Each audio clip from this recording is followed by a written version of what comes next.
Panik atak insanın özü ilə imzaladığı atəşkəsin pozulma anıdır. Bugün sizə insanın nəzarət ehtiyacının panik ataka necə səbəb olduğunu açıqlayacağım. Zehin bir nizamlayıcı orqandır. Onun vəzifəsi dünyanı anlamaq, problemləri həll etmək və gələcəyi təxmin etməkdir. Bu həyatda qalma instinktidir. Əgər mən nə olacağını bilərəmsə hazırlıqlı olaram. Əgər hazırlıqlı olaramsa sağ qalaram. Buna görə də zehin qeyri-müəyyənlikdən müəyyənlik yaratma ehtiyacı güdür. Həyat dəyişkəndir və dünya gözlənilməz hadisələrlə doludur. Hər an bədənindəki bir xəstəlikdən xəbər tuta və ölümə yaxınlaşdığını hiss edə bilərsən. Digər insanların nə edəcəyini təxmin edə bilmirsən və hər an emosional dəyişiklik baş verə bilər. Kimin səni tərk edəcəyini, sabah nə olacağını və hansı fürsəti qaçıracağını bilmirsən. İnsanın zehni qeyri-müəyyənliklərdən qorunmaq istəyir və nizam qurmağa çalışır. İnsanın nəzarət ehtiyacı buradan yaranır. Bu daxili xaosa qarşı qurulmuş mental müdafiə qalasıdır. Hər şey bu qədər nizamsızdırsa, mən nə bilim başıma nə gələcək? Bilinməzlik qarşısında şuuraltı belə düşünür. Əgər hər şeyi planlasam və idarə etsəm, nəzarət əlimdə olar və qorxu aradan qalxar. Ona görə də insan ətrafını, işini,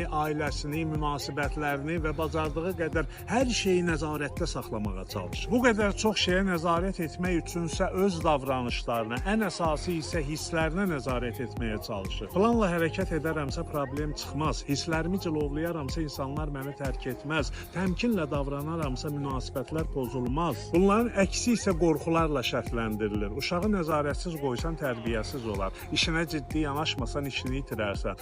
Ərini boş buraxsan sənə xəyanət edər. Zehin nəzarəti itirməmək üçün daim tətikdə qalır və emosional yük artır. Bəs bədən nəzarətə necə cavab verir? Əzələ gərginliyi yüksəlir, yorğunluq artır, kortizol ifrazı güclənir və digər fizioloji simptomlar yaranır. Zehin özünü aldadır, həyat gözlənildiyi kimi getmir və insanlar dəyişir. Uzun müddət planlar qurmaq, hissləri bastırmaq və hər şeyə diqqət etmək bədəni və zehni yorur. Nəzarət ehtiyacı artdıqca zehin qeyri-müəyyənliklər qarşısında daha çox zəifləyir. Mən vəziyyəti idarə edə bilmirəmsə, deməli pis olacaq. İnsanın nəzarət ehtiyacı artdıqca enerjisi tükənir və gücünün çatmadığını hiss edir. Bir gün bir damla bu bardağın daşmasına səbəb olur. Gözlənilməz bir hadisə, emosional travma, iş stresi və halsızlıq kimi bir vəziyyət yaranır və zehin bu vəziyyətin nəzarətdən çıxdığını anlayır. Bu anlayış şok yaradır. Panik atak nəzarət inancının çökdüyü andır. Amigdala siqnalizasiyanı işə salır və panik atak başlayır. Ürək döyünür, nəfəs daralır, ölüm qorxusu başlayır. Mən bu vəziyyətdən sağ çıxmayacağam. Bu qorxu real deyil, ancaq realmış kimi hiss olunur. Amma problem reallıqda deyil, şuuraltı inanc sistemindədir. İnsan nəzarəti itirəndə özünü də itirmiş sayır. Çünki şəxsiyyətinin çox hissəsinə nəzarət inancları nəzarət edir. Mən həmişə güclü olmalıyam. Mən hər şeyi əvvəlcədən ölçüb biçən adamam. Mən hər vəziyyətə hazır biriyəm. Mən hisslərimi heç vaxt biruzə vermirəm. Panik atak bu sistemi çökdürür və insanın özünü tanıması ilə bağlı illüziya dağılır. Zehin hər şey qaydasındadır desə də bədən sənə inanmıram deyir. Panik atakın həlli indi çox asandır. Əgər bu sözlər sənin içində bir şeyi tərpətdisə, deməli artıq dəyişməyə hazırsan